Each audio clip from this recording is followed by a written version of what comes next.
All right. Shall we? Okay, let's do it.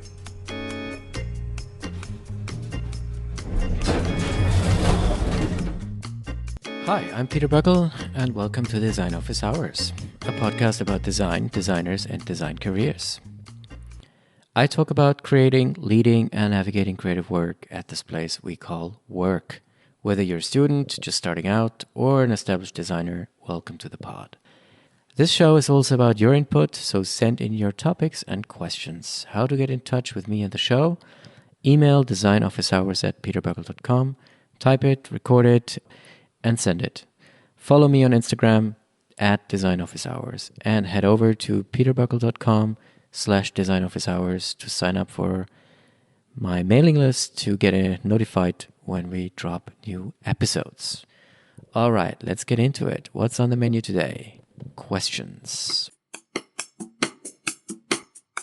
We have 3 questions to get to. Question number 1. Should the first image of a project be a hero shot or a closer detail shot? Is it situational?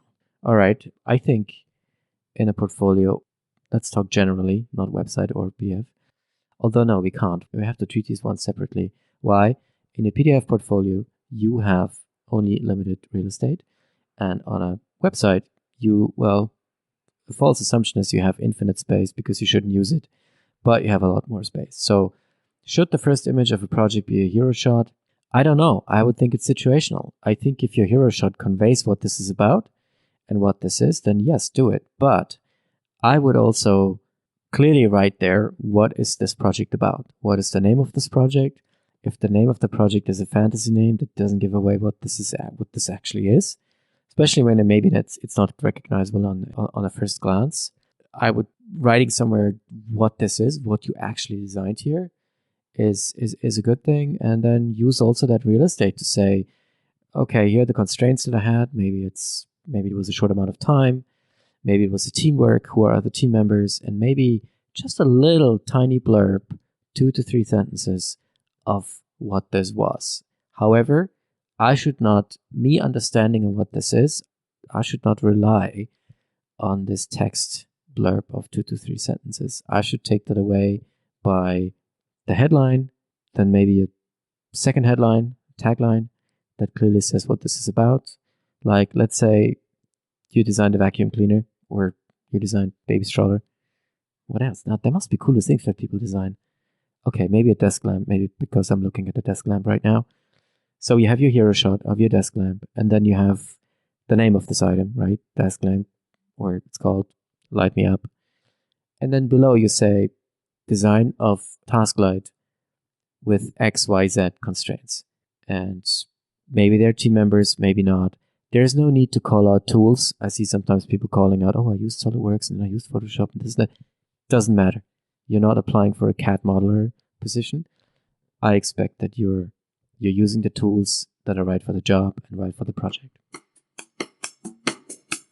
Next question.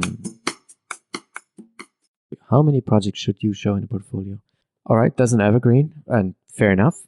I think it depends what type of projects you have, how many good ones you have. Let's say you have 5 good ones, right?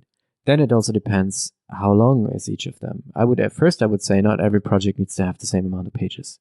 Some projects deserve maybe 5, some have 6, maybe some have more, maybe one has only 3 or 2 pages. So I would first put the projects in there that are good, that show you from your best side the work.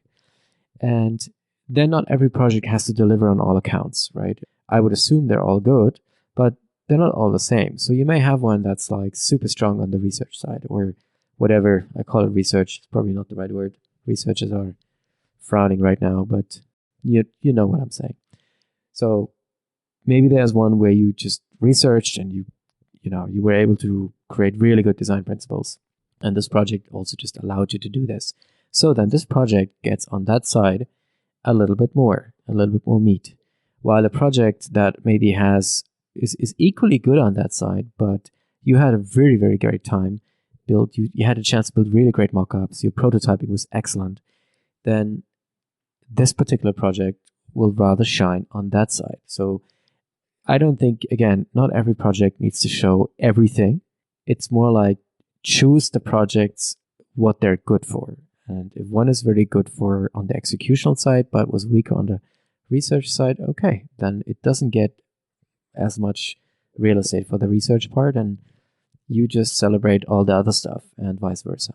I think when it comes to total amount of pages, maybe not more than 20, 25, although that's already stretching it, right? There's also file size that we have to take into consideration. Sure, I think there are portals where you upload your portfolio. They have maybe a file limit. It's a bit unfair when it's just 4 or 5 megabyte. I think that's unreasonable. So I think try to stay below 10 megabyte, maybe 12 if the uploader allows it is probably a good thing to aim for. It's also a decent site to forward still with emails or send it to somebody. Probably try to stay around 25 pages and scale it from there. So again, not every project needs to have the same amount of pages. Not every project needs to celebrate everything. Choose wisely because you have the freedom to do so. Next question. How do I make sure my portfolio elevates my work rather than takes away from it? Yeah, that's a fair question. So how do we look at this question? I think we're going to look at it from the manner of maybe table manners. That's a good word, maybe. Yeah. So let's say your projects are excellent, right? You've developed great form languages, great design principles, great research, whatnot. You killed it.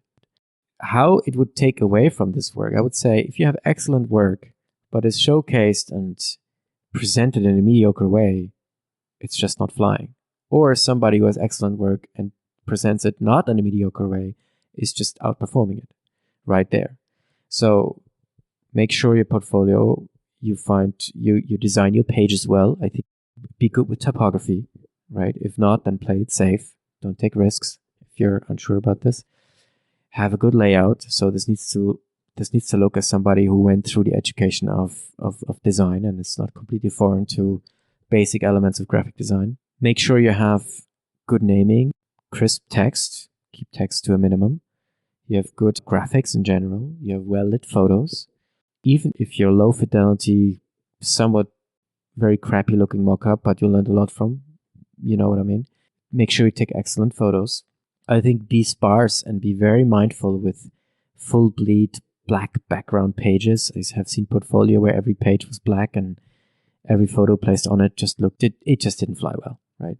So just get these basics right. So again, I'm taking this question more on like how do you present your work on a very sort of basic level.